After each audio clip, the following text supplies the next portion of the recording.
Voilà, donc là, c'est le vagin, là, c'est le col, là, c'est le corps de l'utérus, là, ce sont les trompes, à gauche et à droite, et là, ce sont donc les ovaires.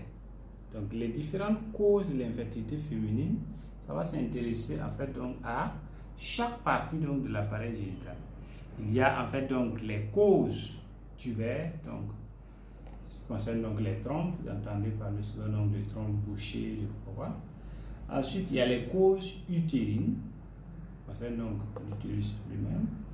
Il y a les causes cervico-vaginales, on les regroupe comme ça, donc concernant donc le vagin et le col.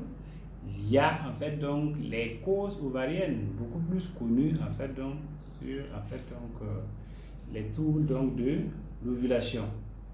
Si il y a bien sûr en fait donc d'autres causes qu'on va parler donc de causes comportementales, à savoir en fait donc les addictions, ça veut dire donc la prise donc de drogue, d'alcool, de café, tout ce qui est excitant.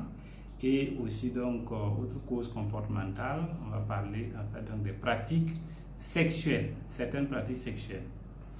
Alors donc si l'on veut développer les causes tubaires, c'est essentiellement des obstructions donc tubaires, des obstructions donc des trompes, qui sont la conséquence le plus souvent en fait donc des infections génitales, y compris donc les infections sexuellement transmissibles.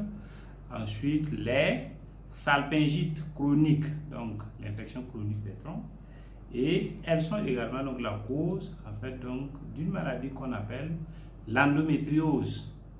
L'endométriose en fait donc qui est caractérisée beaucoup plus par les règles douloureuses en fait donc que certaines femmes donc connaissent. En dehors donc des causes tubaires, donc les causes utérines, c'est essentiellement donc les fibromes. Et également donc certaines malformations de l'utérus, ça peut être en fait donc des causes d'infertilité donc de la femme. Okay. Les causes cervico-vaginales sont essentiellement représentées par les anomalies donc de la glaire cervicale. Donc je parlais tantôt donc des causes comportementales, donc parler donc des addictions, l'alcool, le tabac, la prise de drogue, la sédentarité, et aussi donc les pratiques sexuelles que en fait donc on venait donc tout juste en fait donc de vous énumérer. Donc il y a certaines causes, on parle donc d'infertilité féminine, mais il y a des causes qui sont communes aussi bien à l'homme que à la femme. Ces causes mixtes là, il s'agit en fait donc des mauvaises relations dans le couple. Donc dans le couple où en fait donc il y a pas en fait donc une bonne entente, tout le temps c'est des barrages. C'est sujet en fait donc à l'infertilité. Il y a aussi ce qui est commun actuellement, c'est l'éloignement géographique.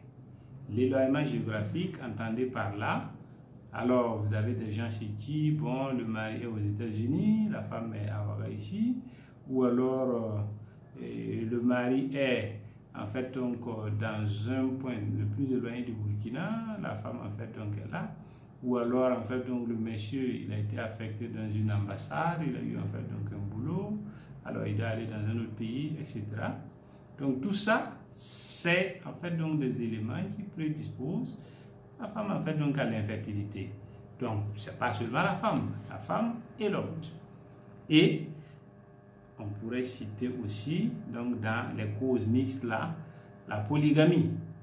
Comprenez bien que, bon voilà, quelqu'un qui a plusieurs femmes, il peut, par moment, en fait, donc ne pas, en fait, donc pouvoir avoir enfant avec tel ou tel autre, voilà, en raison du fait, donc, du nombre donc de ces femmes.